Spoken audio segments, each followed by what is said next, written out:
Alright guys, ni Yu Yong Chul. Dia ni adalah salah satu pembunuh bersiri ataupun salah seorang pembunuh bersiri yang paling terkenal dekat Korea Selatan. Jadi dalam tempoh tahun 2003 ke 2004 ni, Mamat ni dah buat satu bandar hidup dalam keadaan ketakutan tau. Dan juga pihak akhbar ataupun pihak media tempatan ni dah tak sabar-sabar nak dapatkan jawapan.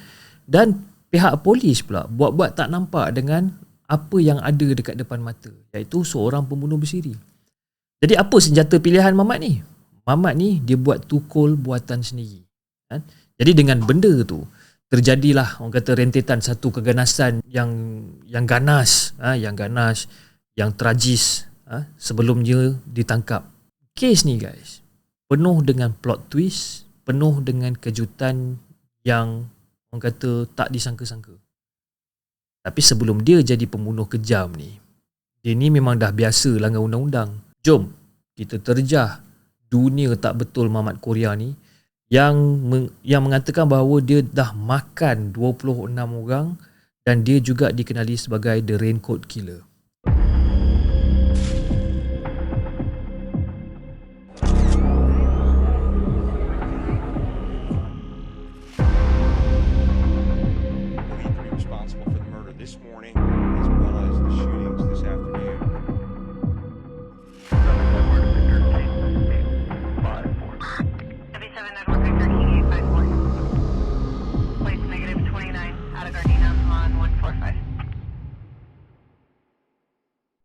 Jadi Korea Selatan tahun 2004, ada seorang owner pusat urut ni, dia nampak satu pattern yang agak pelik ataupun yang agak mencurigakan. Jadi beberapa orang pekerja perempuan dia ni hilang tanpa jejak. Jadi sebagai pekerja tukang urut ni, memang tak heran lah kalau katakan diorang ni tak disedari hilang oleh keluarga ataupun kawan-kawan disebabkan kebanyakannya tukang urut ni, diorang ni semua lonely. Dan lagi satu, diorang ni adalah orang kata pemangsa yang senang. Jadi pada satu hari ni, owner tukang urut ni dia rasa macam pelik disebabkan dia dapat satu panggilan daripada seorang lelaki minta perkhidmatan salah seorang pekerja perempuan dia ni.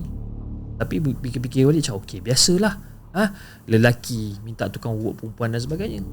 Tapi yang memelikkannya guys, panggilan daripada telefon tu datangnya daripada salah seorang pekerja yang hilang.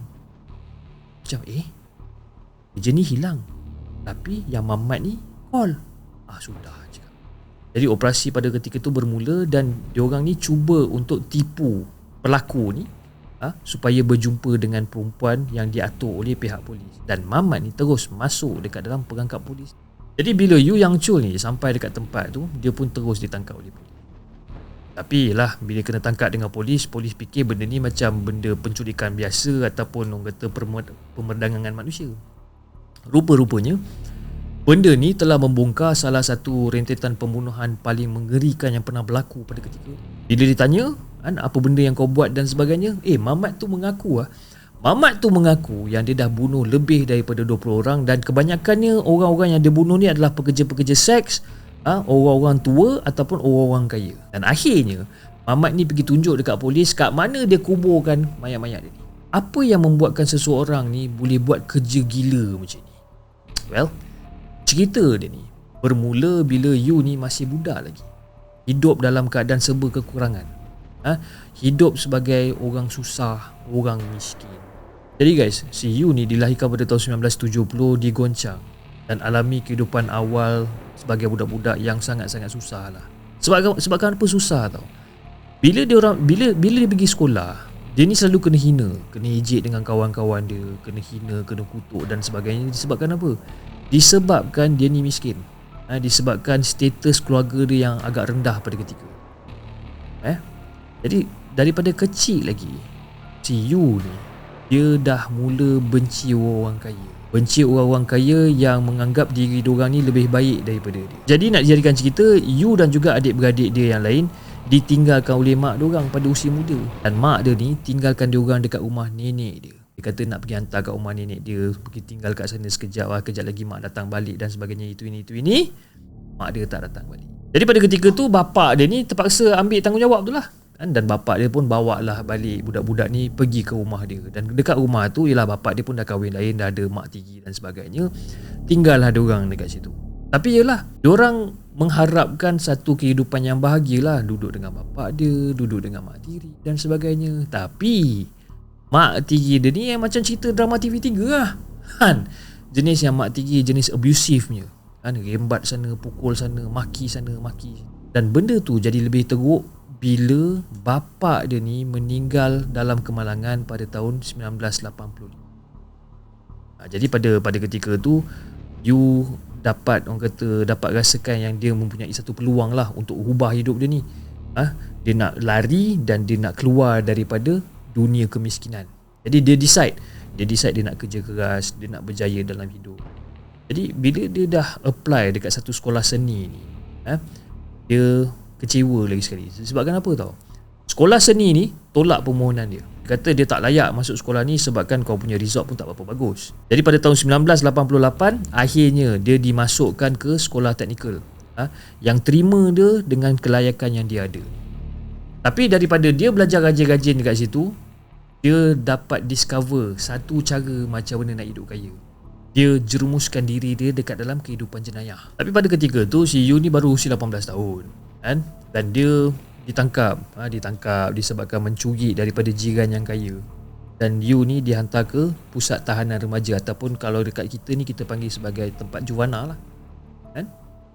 Tapi hukuman tu tak berhenti kat situ je. Dia dah masuk juwana, dalam masa yang sama dia tak boleh sambung sekolah teknikal. Dia tak boleh sambung sekolah teknikal sebabkan ada rekod juwana. Dalam masa yang sama dia fail dekat dalam kelas, dia tak lulus kursus dia dan sebagainya kan? Jadi macam okey lah, dia punya kehidupan ataupun dia punya education life is done kan? Is done. Jadi daripada situ dia punya kegiatan jenayah ni makin lama makin laju tau. Makin naik. Mula-mula mencuri je kan? Lepas dah mencuri duit, dia beralih pula mencuri barang yang lagi mahal. Jadi dia pun dah biasa tau. Dia pun dah biasa dalam kehidupan yang macam ni, yang mencuri, rembat kereta dan sebagainya. Dan pada tahun 1991 dia ni ditangkap lagi sekali selepas dia mencuri daripada tuan rumah dia sendiri. Dan kali ni dia kena penjaga lebih kurang dalam 10 bulan. 10 bulan tu lah dia duduk dekat dalam penjaga, dia duduk tenungkan nasib dia. Walaupun dia mempunyai satu rekod yang buruk, tapi Mamat ni ada awek tau masa tu. Awek dia ni pula kerja sebagai tukang urut. Dan pada ketika tu dia pergi melamar lah awek dia ni untuk jadikan sebagai isteri kan. Awek dia ni pun happy lah kan. Walaupun dalam keadaan dia punya background yang tak berapa cantik dia, awek dia pun setuju juga untuk kahwin dengan dia, jadi isteri dia, dan diorang ni mempunyai anak lelaki. Jadi bila kita fikir-fikirkan balik, bila kita dah kahwin, kita dah settle down, of course lah kita nak hidup happy dengan family, betul tak? Tapi bukan pada Mamat ni. Mamat ni kembali kepada dunia, orang kata dunia gelap dia. Sebab apa? Itu je benda yang dia paling tahu. Itu je benda yang dia kata dia buat paling best lah. Dan dia terus mencuri. Lepas tu dia kantoi lah. Dia terkantoi mencuri kereta. Dia spend lagi 8 bulan dekat dalam penjara. Dan bila dia dah settle 8 bulan kat penjara, dia dah dibebaskan. Dia didapati mempunyai epilepsi. Dia dah didiagnose oleh seorang doktor dan dia mempunyai epilepsi. Epilepsi ni apa? Sawan.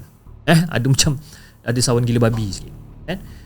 Jadi dia pun lepas keluar daripada penjara 8 bulan tu, dia pun pergilah masuk dekat pusat penjagaan perubatan kan? Sebelum dia pulang ke rumah untuk menjalani kehidupan yang biasa. Jadi setakat ni rekod dia ni penuh dengan kes-kes mencuri ataupun jenayah yang serupa yang tak banyak memberi impak kepada orang-orang lain. Tapi yalah, syarikat insurans confirm lah ada impak kan, dia orang nak kena ganti dan sebagainya. Jadi guys, aku rasa dia ni dah bosan tau kerja mencuri kan? Jadi apa yang dia buat? Dia tukar profession dia. Dia jual benda-benda lucah, majalah lucah kan, video lucah dan sebagainya. Dan finally dia kena tangkap lah. Dia kena tangkap dan dia dipenjarakan selama 2 tahun. Masa dia kena penjara 2 tahun tu, dia dah dibebaskan. Dia langgar lagi undang-undang dan dia kena sumbat balik dalam penjara untuk 3 tahun tambahan. Dan sepanjang proses ni 2 tahun, 3 tahun dan sebagainya ni, isteri dia ni tetap berada dengan dia. Besarkan anak dia. Sementara hidup dia ni, hidup adalah mencuri itu ini berulang-ulang kali kena tangkap, keluar masuk. Hidup Mamat ni dah orang kata dah cukup tak terkawal lah ni. Tapi pada tahun 2000 guys, dia disabitkan melakukan rogol ke atas seorang budak perempuan yang berumur 15 tahun dan dia dihukum lagi 3 tahun setengah. Bila dia dah kantoi benda ni, isteri dia ni pun dah short lah. Aku boleh tahan, aku boleh sabar dengan perangai kau mencuri dan sebagainya ni, tapi bila kau dah start rogol budak, that's it. Okay, aku nak file cerai. Okay, tapi perempuan ni pun pandai. Dia buat permohonan cerai tu bila Mamat tu berada dekat dalam penjara, dengan alasan dia cakap, okay, aku nak cerai dengan Mamat ni sebab Mamat ni, dia dera aku, dia dera anak aku, dia ada masalah alkohol dan sebagainya.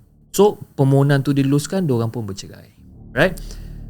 Jadi lepas dia dibebaskan pada tahun 2003, dia mula langkah baru dalam dunia gila dia ni yang menggemparkan seluruh dunia, termasuklah kata bandar yang dia tinggal tu. Dan satu bandar tu hidup dalam keadaan ketakutan. Every single day hidup dalam keadaan ketakutan. Masa dekat dalam penjara, Mamat ni dia ada mengidolakan seseorang. Okay, dia mengidolakan seseorang pembunuh yang bernama Jong Du Yong. Okay, pembunuh Jong Du Yong ni, dia mengambil nyawa ataupun dia bunuh seramai 9 orang antara tahun 1999 hingga ke tahun 2000. Dalam masa setahun, dia dah bunuh 9 orang. Dan setiap mangsa Jong Du Yong ni adalah orang kaya. Sesuatu yang ada interconnected ataupun sesuatu yang orang kata macam sangat related pada diri Mamat tu ataupun diri si Yu ni lah. Dan dia beranggapan bahawa orang kaya ni adalah punca dia jadi macam ni. Dan dalam masa yang sama, dia benci pada perempuan. Kenapa dia benci pada perempuan? Sebabkan dia dah diceraikan oleh bini. Jadi dia rasa dendam, dia rasa bengang, dia rasa marah. Masa dia tinggal dekat rumah mak tiri dia ni, walaupun dah bercerai, tapi dia dibenarkan untuk lawat anak lelaki dia. Tapi benda ni jadi agak seram sikit lah, bila dia dah diberi, orang kata, kebenaran untuk visit anak dia, sedangkan dalam kepala otak dia ni more kata psikotik lah kan. Jadi apa yang jadi? Mamat ni dia rancang untuk balas dendam pada ex-wife dia dengan cara yang lebih kejam. Dia nak bunuh perempuan tu, lepas dia nak bunuh perempuan tu, dia nak bunuh anak dia pula. Dan orang kata visitation time ni adalah masa yang paling sempurna untuk dia buat kerja ni. Tapi dia mengaku yang dia tak dapat nak, orang kata, nak buat tindakan tu disebabkan atas dasar moral. Jadi isteri dan anak dia selamat daripada manusia kejam ni. Tapi sayangnya, dia takkan, orang kata, ada perasaan ragu-ragu kalau dia jumpa mangsa dia yang seterusnya, iaitu orang kaya. Dan kalau dia jumpa orang kaya, dia tak ada fikir banyak, dia memang nak bunuh ni. Orang kata dasar-dasar moral ni dah tak ada lah. Jadi guys, sebelum jadi pembunuh ni, dia kena prepare, dia kena bersedia, dia kena berlatih untuk bunuh. Dan dia kena tahu macam mana cara yang dia nak buat benda ni. Fikir, dia bina senjata dia sendiri. Apa dia? Dia bina, dia punya tukul besi sendiri. Okay, pada mulanya tu, tukul besi tu, dia punya batang tu panjang tau. Panjang kan. So dia cabut batang yang panjang tu, dan dia pergi buat batang yang lebih pendek. Kenapa dia buat batang yang lebih pendek? Supaya dia ada kontrol yang lebih sempurna. Dan dalam masa yang sama juga, dia mempunyai sebilah pisau dan juga sarung tangan. Dan Mamat ni dia dah prepare lah. Dia dah ada tukul, dia dah ada pisau, dia ada sarung tangan. Apa subjek yang dia nak yang dia nak cuba ni kan? Subjek apa yang dia nak pakai? Takkan dia nak pukul teddy bear ke? Tidak. Fikir, dia buat apa? Dia nak bantai dekat binatang dulu, dekat haiwan dulu. So dia mula cari anjing-anjing ria yang berada dekat kawasan tu, dekat hutan, dekat tepi jalan, dekat kawasan-kawasan terpencil. Dia tangkap anjing-anjing ni, lepas tu dia pukul anjing-anjing ni sampai mati. Dan masa dia pukul anjing ni sampai mati ni, dia memukul anjing ni dalam keadaan dia marah, dan dia pukul tanpa belas kesian. Now, kita dah tahu macam mana cara dia kembangkan, dia kembangkan cara untuk dia membunuh orang. Mula-mula dia lakukan pada haiwan, now sekarang dia lakukan pada manusia. So si Yu ni, dia dah pupuk satu sifat berani dekat dalam diri dia untuk mengambil nyawa seseorang ataupun untuk mengambil nyawa orang yang dia paling benci sekali. Jadi guys, pada tahun 2003, 24 hari bulan September, Mamat ni baru je bebas selama kurang daripada 2 minggu sebelum dia melakukan rancangan dia ni. Okay? Jadi pada waktu tu dia pilih ada satu kawasan kaya ni yang bernama Sindong. Dan tak lama kemudian dia mencari mangsa dia yang pertama. Jadi mangsa dia yang pertama siapa? Mangsa dia yang pertama adalah Lee Gyok Soo. Adalah seorang pesyarah yang berusia 70-an yang dah bersara, yang tinggal dengan bini dia, Yoon Ok. tanpa cerita banyak masuk ke dalam rumah pensyarah ni, dan dia ternampak Mr. Lee pada ketika tu, ataupun pensyarah tu lah, dia ternampak pensyarah tu. Tak ada cerita banyak, dia keluarkan pisau, dia tikam kat leher. Bila dia tikam kat leher, dia nampak isteri pensyarah ni. Dia tak ada cerita banyak, dia pergi kat isteri pensyarah ni, dia pergi belasah isteri pensyarah ni. Dia belasah dengan teruk isteri ni. Lepas tu dia guna tukul besi tu untuk bunuh isteri pensyarah ni. Lepas dah settle kat situ, dia patah balik dekat pensyarah tu untuk habiskan kerja dia yang tertunda tadi tu. Tapi guys, benda yang lebih mengejutkan, bila dia dah settle dua-dua ni, Mr. Lee dan juga dia punya isteri dia ni, dia bersihkan diri dia dan dia bersihkan tempat tu. Okay? Dan dia tinggalkan tempat kerja. Tapi dia terpaksa, bila dia dah jalan apa semua, lepas tu macam shit, aku tertinggal barang. Aduh mak, macam mana ni? Dia patah balik, dia masuk balik rumah tu. Dia cari barang yang dia tertinggal. Apa benda yang dia tertinggal? Dia tertinggal pisau dia dekat situ, kan? So dia dah jumpa pisau dia, dia ambil, dia lap, dia masukkan balik dalam poket. Lepas tu dia geledah rumah tu. Kenapa dia geledah rumah tu? Dia geledah rumah tu untuk, orang kata, nampak macam seolah-olah ada percubaan rompakan yang gagal. Ada percubaan rompakan yang gagal, dan mungkin benda tu akan mengganggu siasatan polis. Dia sipakan lah, dia sipakan, dan lepas tu dia caw balik. Tapi ada satu mistake yang dia buat. Okay, first dia buat mistake, iaitu tinggal pisau dia.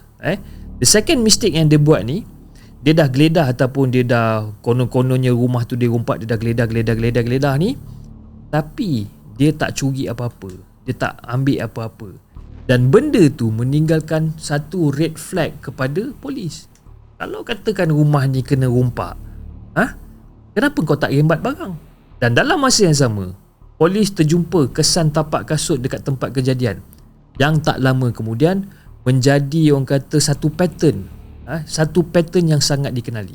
Jadi guys, dalam beberapa minggu, Mamat tu serang lagi sekali. Pada 9 hari bulan Oktober tahun 2003, dia berada di Gujidong. Jadi untuk memenuhkan, orang kata, modus operandi dia yang sama, dia masuk ke dalam rumah keluarga kaya sekitar tengah pagi tau. Dan masa dia masuk tu, dia berdepan dengan orang yang bernama Mo Kang, yang pada ketika tu berusia 85 tahun. Orang tua ni, kan? Dia nampak orang tua ni, dia tak cerita banyak. Dia bunuh orang tua ni dengan cara yang paling kejam sekali. Dan masa dia tengah bunuh orang tua ni, dia ditegur oleh isteri tuan rumah. Dia ditegur. Lepas tu dia cakap, alamak, kan, macam nak terkantoi lah. So dia paksa perempuan tu untuk masuk ke ruang tamu, dan dia suruh perempuan tu untuk melutut ataupun membungkukkan badan dia. Mungkin sesuatu dalam keadaan yang, orang kata, nak tamatkan riwayat perempuan tu lah. Jadi perempuan tu menolak, cakap, apa hal ni, kau siapa? Kenapa aku nak kena melutut le dan sebagainya? Dan perempuan tu cakap, kau jangan main-main dengan aku. Dekat rumah aku ni, aku ada anak lelaki aku dekat dalam rumah ni, aku ada suami aku dekat dalam rumah ni. Mamat tu tak cerita banyak, kan? Tak kira lah kau ada suami kau ke, kau ada anak lelaki kau ke, dia kena swing dengan tukul, dia kena belasah, dia kena bunuh juga, kan? Dan bila dia dah settlekan perempuan tu, dia dah settlekan yang si tua yang umur 85 tahun tadi tu, dia macam, kata kau ada anak lelaki kan, ni aku nak cari anak lelaki kau. Dia pun pergi cari budak ni. Dia jumpa anak lelaki ni. Tapi guys, benda yang paling, orang kata, sadis ataupun benda yang paling tak boleh terima akal, budak lelaki yang dia jumpa ni adalah seorang OKU. Dia tak ada cerita banyak guys. Daripada situ kita dah tahu level psycho dia ni macam mana lah. Orang tu OKU ke, orang tu tak OKU ke, dia peduli apa? Dia paksa budak tu untuk duduk melutut, dan budak tu duduk melutut, dan dia swing budak tu menggunakan tukul dia sampaikan budak tu mati guys. Dalam masa beberapa minit, 3 nyawa dia rembat. Sepatutnya jadi 4 sebabkan suami dia tu, tapi dia cari suami tu tak ada kat rumah sebenarnya, kan? 3. Tapi korang bayangkan kalau katakanlah suami dia balik dan suami dia nampak yang tua tu dah mati, isteri dia dah mati, anak dia OKU dah mati, apa perasaan suami dia sebenarnya? Tapi guys, benda jadi lebih menarik. Okay? Bila polis datang kat tempat kejadian, polis nampak ada satu pattern yang sama dengan pembunuhan yang lepas. Pattern apa? Tapak kasut. Tapak kasut yang sama daripada crime scene yang sebelum dia. Jadi polis ni macam, okay, sekarang kita dah ada clue lah. Dan diorang pun dah mula buat search dekat dalam database untuk try identify siapa Mamat tu sebenarnya. Jadi tak habis lagi ni tak habis lagi. Kali ni Mamat tu gerak ke Sam Seong Dong. Dan kali ni dia masuk dekat rumah yang ada seorang je tinggal dekat dalam rumah tu. Dan orang yang tinggal dekat dalam rumah tu adalah Yoo Jun Hee, seorang ibu yang berusia 69 tahun. Jadi bila dia masuk dekat dalam rumah tu, dia tarik perempuan tu untuk masuk dekat dalam bilik air. Jadi bila perempuan tu dah berada dekat dalam bilik air, perempuan tu kena rembat dengan dia. Dah tak hiraukan nyawa seseorang tau. Dia belasah. Lepas tu dia caw. Okay? Dan masa anak lelaki perempuan tu balik, dia nampak keadaan mak dia ni macam nyawa-nyawa ikan tau. Terus call paramedic pada ketika tu. Dan bila paramedic sampai, paramedic cuba try sedaya upaya. Dan mak dia memang orang kata tak boleh nak survive daripada kejadian tu. Dan benda tu tak sepatutnya berlaku kepada orang yang tak bersalah pun. Jadi pada ketika tu, media-media tempatan semua dah kecoh. Dah kecoh, dah start tertanya-tanya adakah benda ni berkaitan ataupun tidak. Dengan kesan tapak kaki yang sama macam kat tempat-tempat jenayah-jenayah yang lain ni. Cara kematian yang sama. Dan mungkin orang kata ada kaitan. Benda ni macam obvious lah ada kaitan. Tapi yalah, biasalah kan, pihak polis diorang cuba untuk denikan benda ni. Dia kata yang pembunuhan ni tak ada kaitan langsung. Tapi tak sampai beberapa minggu, si Yu ni buat hal lagi. Pada 18 hari bulan November 2003, dia decide untuk jalan dekat kawasan yang kaya lagi sekali. Dan kali ni adalah dekat wilayah Hyo Wodong. Dia masuk rumah dekat kawasan tu. Dan masa dia masuk rumah tu, dia datang dekat-dekat dengan ada seorang pembantu rumah. Dia datang dekat pembantu rumah tu, dia keluarkan pisau dia. Lepas tu dia cakap, kau bagi tahu aku mana tuan rumah kau? Kau bagi tahu aku mana tuan rumah kau, aku nak jumpa tuan rumah kau sekarang juga. Dan pembantu rumah tu bawa dia ke bilik utama. Di mana dia katakan yang tuan rumah tu berada dekat dalam bilik utama. Dan tuan rumah tu bernama Kim Jong Seok. Tapi guys, ada satu benda yang mungkin tak biasa bagi Mamat ni. Okay? Sebab apa? Selalunya orang-orang dewasa je yang berada dekat sekeliling dia ni, kan? Tapi pada ketika tu, dekat dalam bilik utama tu, ada tuan rumah. Lepas tu dia ada seorang baby dekat situ. Jadi masa tu tak ada cerita banyak. Nampak ada baby lah. Tak apa lah, aku settlekan kau dulu. So dia pergi belasah tuan rumah, kan? Dia pergi hammer je kepala tuan rumah ni. Mati tuan rumah ni. Jadi pembantu rumah ni sempat grab budak kecil tu yang berusia setahun tu dan cuba untuk lari ke pintu. Tapi nasib tak menyebelahi kepada pembantu rumah ni. Si Yu ni lompat terus dekat pembantu rumah ni dan rampas baby tu. Dia rampas baby tu, lepas tu dia bungkus baby tu dengan selimut. Instead of dia menganiaya baby tu, dia bawa baby tu ke bilik lain dan dia tinggalkan baby tu dalam keadaan berselimut. Dia biarkan baby tu menangis supaya jiran-jiran dapat dengar suara baby ni menangis. Now, urusan dia masih belum selesai Sebab apa? Pembantu rumah ni masih hidup, kan? Dia kembali ke bilik utama dan dia tunjukkan rasa benci dia kepada pembantu rumah tu. Of course, pembantu rumah tu tak selamat daripada serangan tu. Tapi masa dia nak caw daripada tempat tu, okay, dia nak keluar daripada tempat tu, nak tinggalkan crime scene, lagi sekali dia buat satu kesilapan penting yang dia terpaksa sembunyikan. Jadi dia patah balik, dia rosakkan balik harta benda dekat dalam rumah dia, dalam cubaan dia yang biasa untuk buat macam rumah ni kena rompak, rumah ni kena rompak, kan? Dia tertinggal orang kata kesan DNA dia dekat rumah tu. Kenapa? Masa tu tangan dia ataupun dia punya salah satu daripada anggota badan dia ni macam terluka dan ada kesan darah dia. Jadi macam, alamak, macam mana ni kan? Ada kesan darah kat sini, aku tak tahu macam mana nak hapuskan DNA aku ni. Apa yang dia buat? Dia tak cerita banyak. Dia bakar je tempat tu. Dia bakar je tempat tu, guys. Sebabkan apa? Semata-mata nak sembunyikan bukti darah dia. Dia bakar rumah tu. Dia biarkan baby tu dekat situ juga. Dan dia keluar daripada rumah tu dan dia tengok je rumah tu daripada jauh terbakar macam tu. Tapi nasib baiklah baby tu hidup. Dan baby tu dijumpai oleh ahli keluarga mangsa lah. Walaupun api dah banyak hancurkan bilik utama tu, tapi rumah tu, separuh daripada rumah tu masih lagi dalam keadaan elok. Jadi bila polis buat siasatan, polis dah sampai, dah settle apa semua, polis check CCTV yang berada kat rumah tu tau. Dalam rumah tu ada CCTV Polis check CCTV, dan bila polis check CCTV, polis dapat tahu dan baru dapat tengok pembunuh bersiri yang baru dekat Korea Selatan. Dan pada ketika tu, Mamat tu memakai sweater yang dia jumpa dekat dalam rumah tu untuk tutup darah yang berada dekat baju dia ni. Tapi dia nampak daripada belakang je pun. Tapi at least bagi penyiasat, diorang ada clue sikit lah. Bersama-sama dengan set tapak kasut lagi sekali yang berada dekat situ, yang dikaitkan dengan jenayah yang lepas. Jadi after a while, dia dah berhenti untuk target orang tua, dia dah berhenti untuk target orang-orang kaya kat dalam bandar. Mana dah tahu kan, kalau katakan dia buat lagi sekali, polis dapat tangkap dia dengan lebih cepat lah. Kalau katakan dia sambung lagi pattern tu, pada masa tu dia lepak sekejap. Dia cuba untuk rangka idea baru dekat dalam kepala otak dia ni, dan dia perlu membuat satu perubahan supaya polis tak target dia lah. Dan akhirnya dia dapat satu idea. Apa idea dia? Dia pergi beli baju polis, lepas tu dia pergi lalu ataupun jalan dekat kawasan Red Light District ataupun kawasan pelacur lah.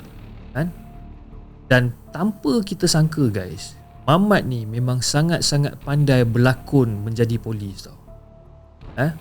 Dan akhirnya dia buat apa? Dia pergi pau duit-duit orang ataupun dia pergi pau duit-duit pelacur dekat situ. Kalau kau tak nak kena tangkap, kau bayar aku sekian-sekian dan sebagainya. Sebab apa? Dia tengah kumpul duit untuk pindah ke sebuah apartmen yang baru, di mana dia nak teruskan gaya hidup dia yang tak terkawal tu. Dia nak jadi macam orang kaya, dia nak hidup senang dan sebagainya. Jadi guys, dalam masa dia buat kerja-kerja macam ni, dia dah mula berkawan dengan salah seorang escort. Salah seorang escort dekat Red Light District ni, dia dah berkawan dengan escort ni. Dan bila dia dah berkawan, dia dah selesa, selalu pergi berdating dan sebagainya, dia pun propose dekat escort ni untuk kahwin dengan dia.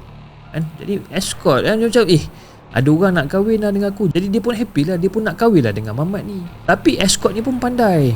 Dia pergi buat background check tentang Mamat ni.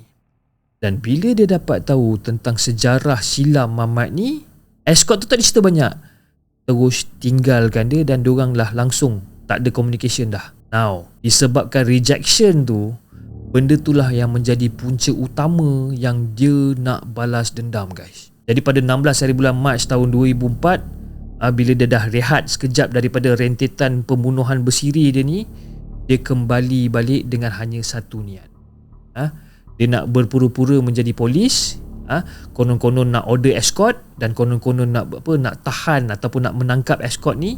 Dia nak bawa balik escort tu ke apartmen dia. Tapi kali ni kematian tu, orang kata sangat-sangat seksa bagi hidup escort tu. Dan benda tu membuktikan bahawa berapa sadistiknya Yu Yong Chol ni sebenarnya. Apa yang dia buat dekat gadis escort yang dia tangkap, yang konon-konon dia tangkap, yang dia bawa balik apartmen dia ni. Dia pergi penggal kepala perempuan tu, dan dia pergi gantung kepala tu dan keluarkan darah daripada badan dia. Jadi bila dia sedar yang apartmen dia ni dekat tingkat 3, apa yang dia buat? Macam mana dia nak get rid dengan body ni? Dia dah tak tahu nak buat apa. Apa yang dia buat?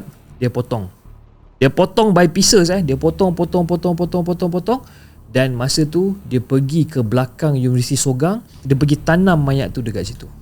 Dan lepas dia dah habis tanam mayat tu dekat situ, dia tandakan dengan satu penutup botol. Tapi penutup botol tu bukanlah orang kata sebagai tanda untuk dia datang balik, untuk baca doa, untuk meratapi kesedihan dan sebagainya. Bukan.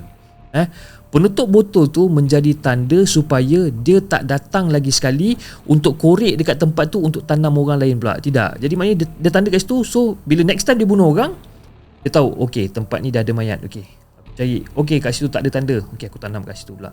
Jadi guys, untuk mangsa dia yang seterusnya ni, dia break the pattern. Kali ni bukan lagi orang kaya, bukan lagi orang tua, bukan lagi escort, tapi seorang penjaja jalanan yang bernama An Jae Sun. Jadi lepas dah beli Viagra atau pil Viagra yang palsu yang tak berkesan ni, Mamat ni pakai balik seragam polis dia ni, dan dia pergi menangkap penjual tersebut kerana melanggar undang-undang pharmaceutical. Tapi yang pelik je, bila dia tangkap Mamat ni, dia guna van Mamat dia ni untuk bawa diorang berdua ni pergi ke tempat yang berdekatan, kan? Jadi si An ni pun macam pelik juga. Kau tangkap aku, kau ni polis, kau tangkap aku, tapi kau pakai van aku. Dah kenapa? Kan? Dan pada ketika tu si An dah sedar yang dia dah tak banyak masa dah, dan dia kena bertindak, kan, sebelum dia diapa-apakan. Tapi belum sempat dia buat apa-apa, dia kena tikam dekat kepala, dia kena tikam dekat leher. Tapi dalam pergelutan tu guys, si An ni dapatlah orang kata mencederakan Mamat tu. Mamat tu dah berang, terus balas dendam balik. Dia pergi bantai dengan hammer. Lepas tu dia pergi pukul, dia pergi pukul si An ni, dan juga dia bunuh An ni dengan lebih daripada 20 pukulan ke kepala guys. Kau bayangkan betapa hancurnya kepala si An ni. Jadi bila dah jadi macam tu, badan dia dah terluka, si An ni dah lukakan dia, darah dia pun dah berada dekat dalam van tu, dia tak ada pilihan lain. DNA dia dah berada dekat van. So apa yang dia buat? Sama macam rumah tu, dia bakar van tu. Tapi dia bakar van tu bersama-sama dengan mayat si An ni sekali. Dia bakar van, dia bakar mayat tu sekali, dengan DNA dia sekali dia bakar. Dia bakar van tu dekat satu tempat letak kereta yang berdekatan. Dan after that, lepas dah settle benda tu, dia kembali balik kepada matlamat asal dia, iaitu kepada pelacur dekat kawasan Red Light District ni. Jadi dekat Red Light District ni banyaklah dia bunuh-bunuh dekat situ. Dan dia meninggalkan banyak keluarga yang meratapi orang tersayang diorang ni mati dibunuh oleh seorang psycho, tanpa belas kasihan. Kali ni dia akan telefon pelacur untuk datang ke apartmen dia. Bila pelacur tu dah sampai dekat apartmen dia ni, dia pergi pukul diorang ni satu persatu. Sebelum dia potong kepala pelacur-pelacur ni, sebelum dia potong badan dia into pieces, untuk menguburkan balik mangsa-mangsa ni, dan dia letak lagi untuk botol. Dan Mamat ni, dia ikut pattern yang sama dengan 9 pembunuhan yang seterusnya. Dengan 9 pembunuhan yang seterusnya. Maknanya daripada pembunuhan pertama sampailah pembunuhan yang keberapa ni, dia buat pattern yang sama. Dia panggil escort datang rumah, penggal kepala, potong badan, masuk dalam beg, bawa pergi dekat belakang universiti, korek tanah, tanam, letak penutup botol. Dia buat benda tu berulang kali, pattern yang sama berulang kali. Jadi guys, bila dia dah terbiasa dengan pattern yang berulang kali ni, dia tak sedar bahawa pemilik sebuah pusat urut dah mula perasan tentang kehilangan budak-budak dia ni. Nak dijadikan cerita pula, kebanyakannya rumah urut yang berada dekat situ, yang mangsa-mangsa yang bekerja dekat rumah urut ni adalah kepunyaan daripada satu owner yang sama. Dia sedar yang dia hilang satu perempuan yang keluar untuk jumpa pelanggan. Jadi dia pun tanyalah dekat pusat-pusat yang lain kan, nampak tak perempuan? Macam ada benda yang tak kena.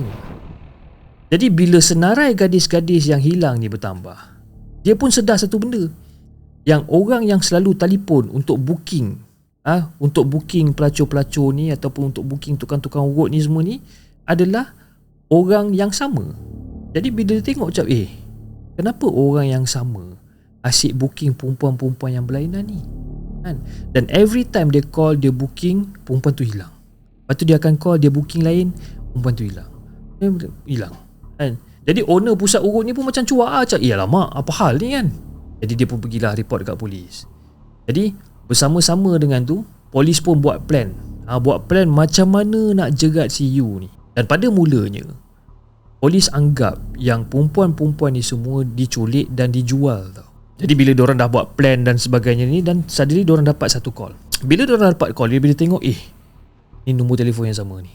Jadi owner pusat urut dia pun angkat telefon, cuba untuk set up schedule dan sebagainya. Dan owner ni sepakatlah dengan perempuan-perempuan ni untuk pergi ke tempat suspek lah. Jadi bila diorang dah plan bawa perempuan ni pergi ke tempat suspek untuk perangkap suspek pada ketika, tiba-tiba telefon berbunyi lagi sekali tau. Telefon bunyi lagi sekali, dan bila orang tu jawab, dia cakap yang dia nak batalkan appointment. Lepas tu jadi owner tu pun tanyalah macam you nak batalkan appointment ke? Kenapa you nak batalkan appointment kan? Sebabkan I punya budak sudah pergi kan? Kenapa you nak batalkan appointment? I dah sampai dekat tempat ni, tapi bila I tengok you punya budak tu macam tinggi sangat lah, I tak suka. Jadi bila kita fikir-fikirkan balik mangsa-mangsa yang Mamat ni bunuh, semua mangsa-mangsa yang kecil-kecil, yang pendek-pendek tau. yang tak tinggi lebih daripada dia. Sebab kenapa? Dia suka untuk mangsa-mangsa ni melutut dekat depan dia, untuk tunduk dekat depan dia. Dia suka benda-benda ni. Dia suka, orang kata dalam erti kata lain, dia suka perempuan-perempuan ni jadi submissive tau. Memang macam tu lah dia pilih mangsa-mangsa ni. Jadi bila dia nampak perempuan tu lebih tinggi daripada dia, dia cakap ini tak boleh. So dia batalkan appointment. Tapi tak lama kemudian, owner pusat urut ni jumpa satu perempuan yang sesuai untuk dijadikan sebagai umpan. Nak dijadikan cerita, bila dia dah booking perempuan ni pergi kat tempat yang dijanjikan. Belum sempat si Yu ni buat apa-apa, dia dah dikelilingi ataupun dia dah dikepung oleh polis. Jadi masa dia ditangkap oleh polis ni, dia ni tengah mengunyah sesuatu. Tengah kunyah benda macam bersungguh-sungguh dia kunyah ni. Apa benda yang dia kunyah ni sebenarnya? Rupa-rupanya benda yang dia kunyah tu adalah kad panggilan beberapa escort. Jadi diorang pun search body Mamat ni apa semua dan terpegang telefon. Bila polis ambil telefon tu adalah telefon yang sama yang polis cari. Tapi bila diorang bawa si suspek ni ke bilik siasatan, apa yang mendedahkan kepada mereka ni jauh melebihi daripada apa yang diorang boleh fikir. Jadi dia ni dibawa ke agensi polis Metropolitan Seoul dan dekat situ dia ditanya apa yang dia buat dengan gadis-gadis ni semua. Jadi dia cakap masa tu, dia mengaku, dia cakap, aku tak culik dorang, aku tak jual dorang, tapi aku bunuh dorang, aku bunuh orang kaya. Jadi bila Mamat tu cakap macam tu, polis pun cakap, biar betul lah dia ni. Polis tak yakin masa tu. Polis tak, orang kata tak ada percaya bulat-bulat. So dia cakap lagi sekali, kalau korang nak tahu, aku dah bunuh lebih daripada 20 orang. Bermula dengan pembunuhan dekat Sin Sedong, dan berakhir dengan pembunuhan seorang escort yang hanya beberapa hari sebelum aku ditangkap. Jadi guys, korang ingat tak tentang epilepsi ataupun sawan dia ni aku cakapkan pada awal episod ni tadi? Okay? Ini yang dia gunakan. Okay? Apa yang dia buat? Tengah-tengah dia mengaku dan sebagainya ni, tiba-tiba dia terasa macam dia nak kena sawan. Dia rebahkan badan dekat lantai, menggigil kat lantai dengan keluarkan air liur dekat mulut, seolah-olah macam kena sawan. Dan pegawai-pegawai polis pada ketika tu lah, sebab tangan dia kan kena gari kat belakang kan, diorang pun buka gari dia ni. Dan bila dia buka gari dia ni, dalam keadaan dia tengah berlakon jadi sawan ni, dia nampak pintu terbuka luas. Dan polis masa tu macam tak kisah sangat, sebab kan yelah, orang kena sawan pintu terbuka ke pintu tak terbuka ke peduli apa, orang kena sawan peduli lah. So dia ambil opportunity tu untuk cabut lagi sebenarnya. Dalam keadaan dia konon-konon kena sawan, tangan dia dah terlepas, pam, dia bangun, boom, dia terus larikan diri. Tapi dia pergi mana? Dia balik rumah dan dia mula untuk musnahkan bukti-bukti yang berada kat rumah. Pelik macam mana dia mengaku kepada pembunuhan-pembunuhan tu untuk mencuba untuk memusnahkan bukti tentang diorang. Tapi kita jelas bahawa pada masa ni, bahawa individu yang bernama Yu ni memang sangat-sangat tak stabil dan mungkin dia ni tak berfikir dengan jelas lah.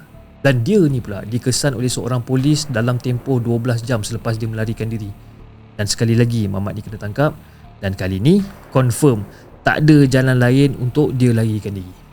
Dia cuba untuk tukar cerita beberapa kali, dan dia sendiri mengaku bahawa dia memakan organ beberapa mangsa.